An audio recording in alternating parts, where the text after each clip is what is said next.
Good day, everyone. This is Sir Don, and welcome to another learning session for Lit 046 or the Children's Literature.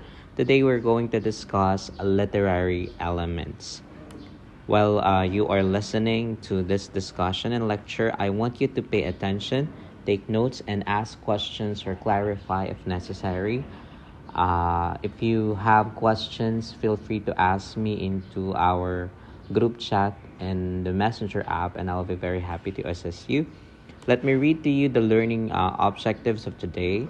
At the end of this lesson, you will be able to analyze the elements of literary and make a story map using the literary element. So expect that later on you will be having or watching a story, and then you will map out the elements. But before that, let us discuss first the literary elements. What is a literary element?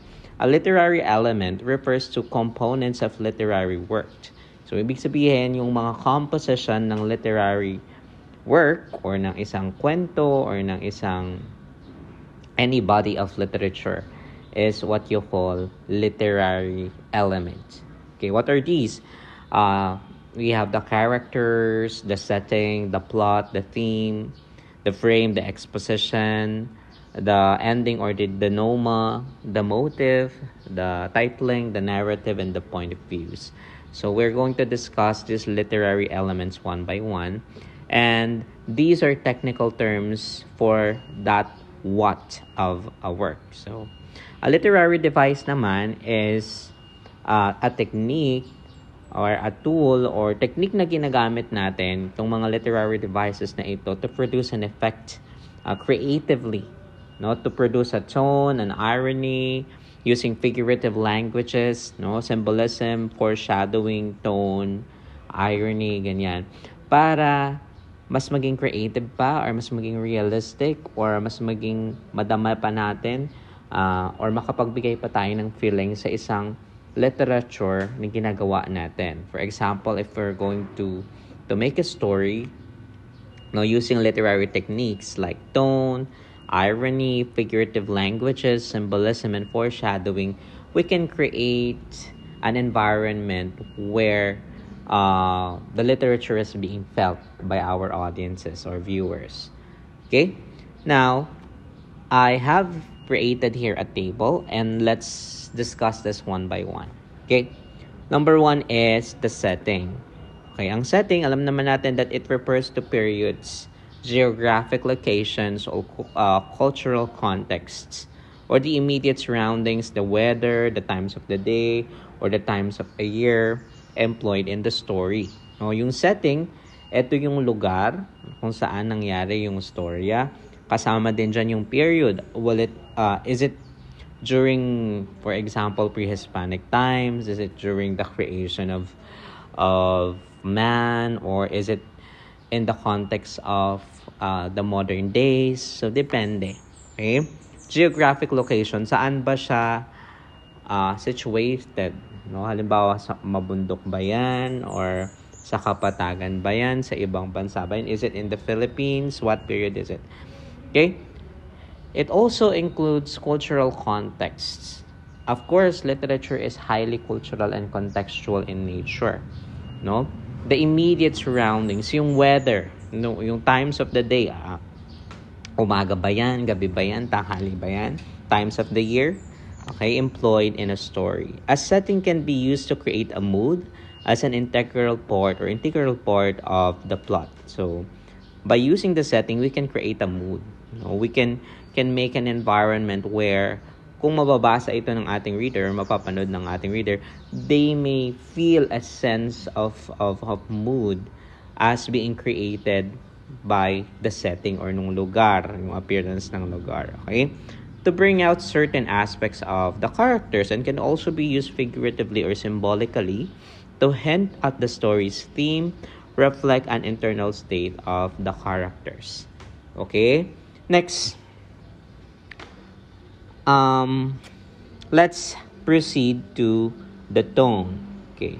The tone refers to the attitude the work takes towards the audience and subject. In general, tone refers to the general attitude o yung feeling na ina-express dun sa isang piece of writing, yung speech, or yung even a piece of music. Okay? So this is the feeling, this is the feels, no? Pwede siyang maging playful, pwedeng seryoso yung tono ng isang literature, pwedeng upbeat, pwedeng detached, pwedeng ironic, pwedeng intimate, no? Pwedeng objective, pwedeng haughty. Pag sinabi natin haughty, pwede, arrogant or superior ang meaning niya.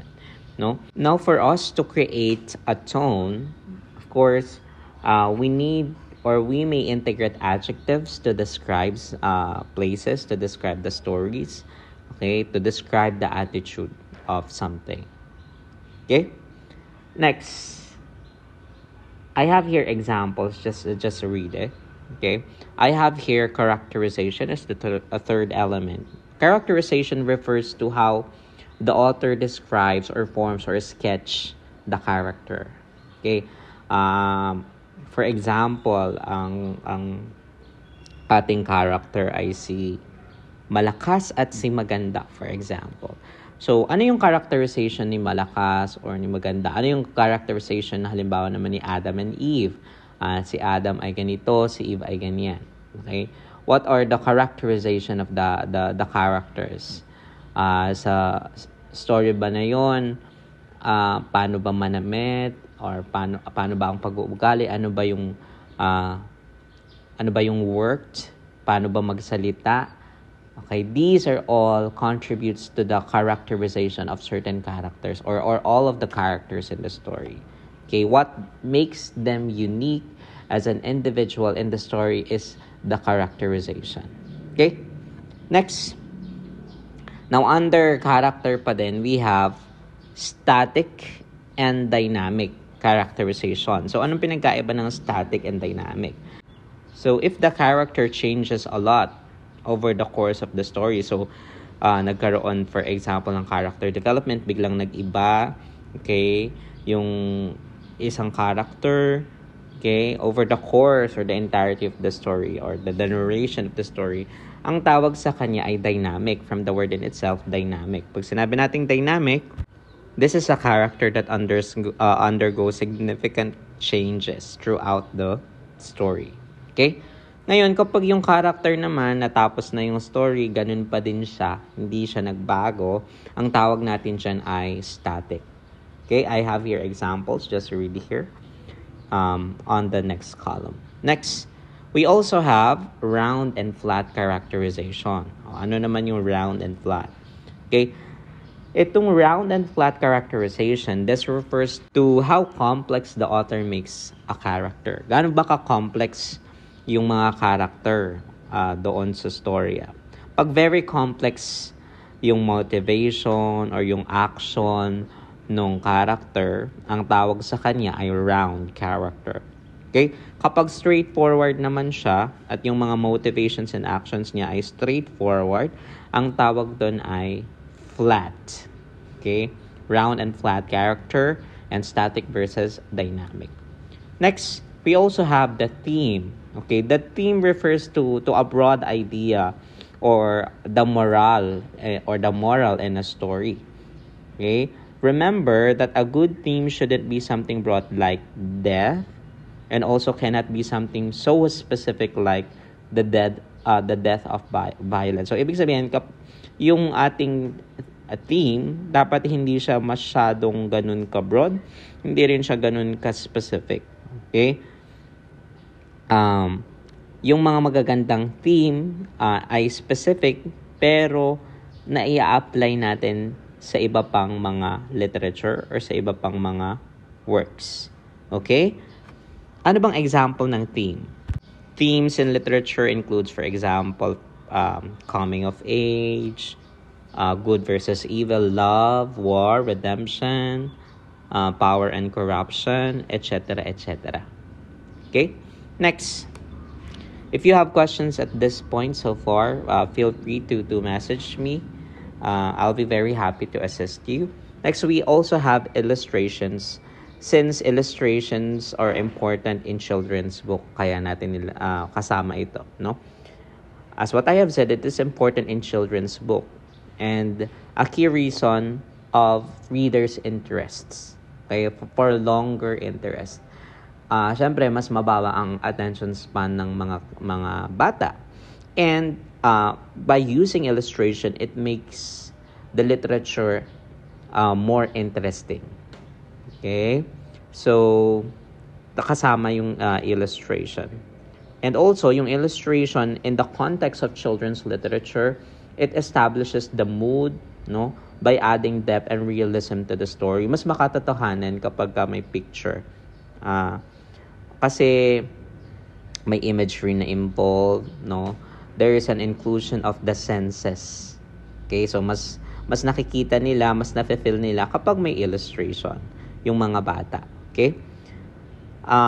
Kapag hindi well illustrated yung isang literature in the context of children's literature, children lose interest fast. Kasi nga yung attention span ng mga bata ay very quick lang. Okay, these are tailored to the context of our discussion.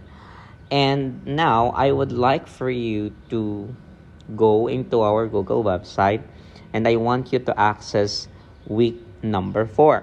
On week number 4, literary elements, the presentation for this lecture is there. And then below the lecture or the presentation, you have a story of the ant and the grasshopper. Now, I want you to watch the video, and after watching the video, I want you to do the skill building activity. I want you to create a story map following the detail that I have prepared here. You can look at it. No, it is flashed on the screen now. And I want you to do it. And we will check it during our face-to-face session. So if we have face-to-face sessions since Thursday tomorrow, I will or we will check it. So please complete it within the day. And we will check it face-to-face. You don't have to submit it online. Just bring it, write it in a yellow pad paper. So first, okay, to apply the things that we have learned for today, the literary elements, I want you to watch the ant and the grasshopper.